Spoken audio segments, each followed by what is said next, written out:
ചില നടിമാർ പറയും എനിക്ക് ഇന്ന മേക്കപ്പ് മാൻ മതി, അല്ലെങ്കിൽ ഇന്ന മേക്കപ്പ് ആർട്ടിസ്റ്റ്, അത് മെയിൽ ഓർ ഫീമെയിൽ, അല്ലെങ്കിൽ ഇന്ന ഹെയർ ഡ്രസ്സർ മതി. അപ്പോൾ പ്രൊഡ്യൂസർക്ക് ഇഷ്ടമുള്ള അല്ലെങ്കിൽ കമ്പനിക്ക് ഇഷ്ടമുള്ള ഒരു ഹെയർ ഡ്രസ്സറെയോ ഒരു മേക്കപ്പ് മാനെയോ അവർക്ക് വെക്കാൻ പറ്റില്ല.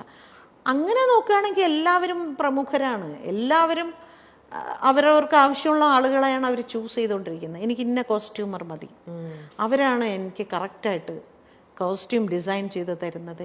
ഈ ഇന്ന ഹെയർ ഡ്രസ്സർ അവർ മനോഹരമായിട്ട് എനിക്ക് ഹെയർ സ്റ്റൈൽ ചെയ്ത്, ഇവരെല്ലാവരും. അപ്പോൾ അങ്ങനെ ഒരു ആർട്ടിസ്റ്റ് ഒരു ഹെയർ സ്റ്റൈലിസ്റ്റിനെ കാസ്റ്റ് ചെയ്യുമ്പോൾ ചൂസ് ചെയ്യുമ്പോൾ അവരഭിനയിക്കുന്ന സിനിമകളിലെല്ലാം അവരായിരിക്കും.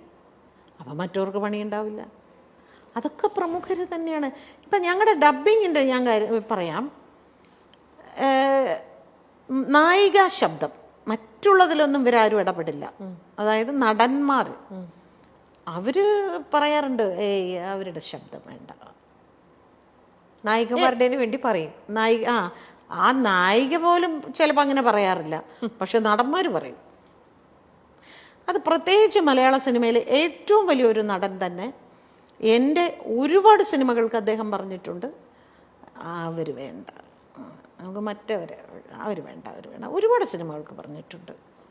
എനിക്ക് ഞാൻ പിന്നെ അതൊരു വലിയ വിഷയമാക്കാതെ ഓക്കെ അതിനെന്താ എന്ന് പറഞ്ഞ് ഞാനിവിടെ വേറെ പടം ചെയ്യാതിരിക്കുന്നുണ്ടോ, ഞാൻ വേറെ സിനിമകൾ ചെയ്യുന്നുണ്ട്, അങ്ങനെ തന്നെ ആയിക്കോട്ടെ.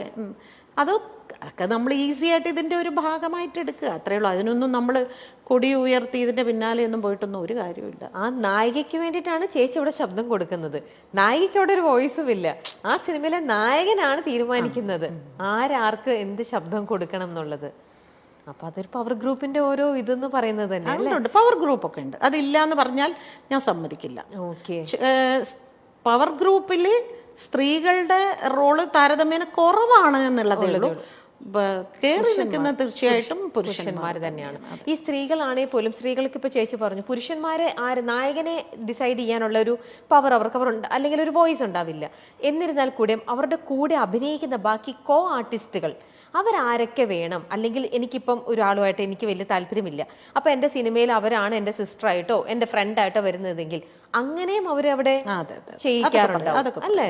ഞാൻ വരണമെന്നുണ്ടെങ്കിൽ ആ കുട്ടീനെ ആ സിനിമയിൽ വെക്കാൻ പാടില്ല അല്ലേ? നമുക്കറിയാം പണ്ടൊക്കെ നമ്മൾ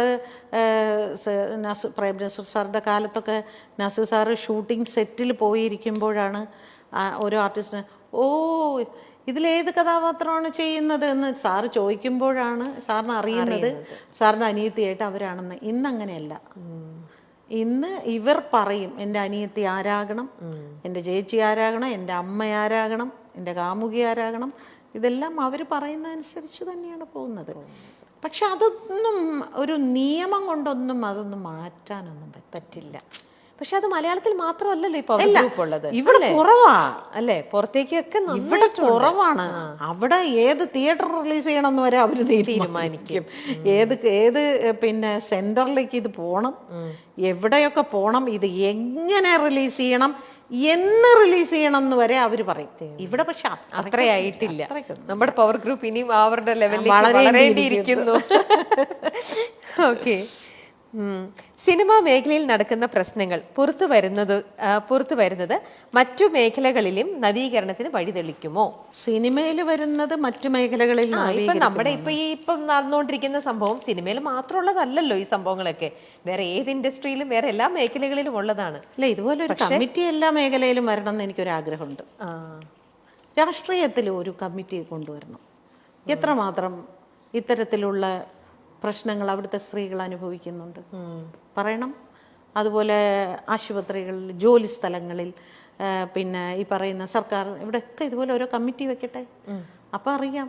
ഇപ്പോൾ സിനിമയാണല്ലോ ഏറ്റവും അധികം ചെളിവാരി എറിഞ്ഞുകൊണ്ടിരിക്കുന്നത്. ഇനി മീഡിയയ്ക്കുള്ളിലും വരണം.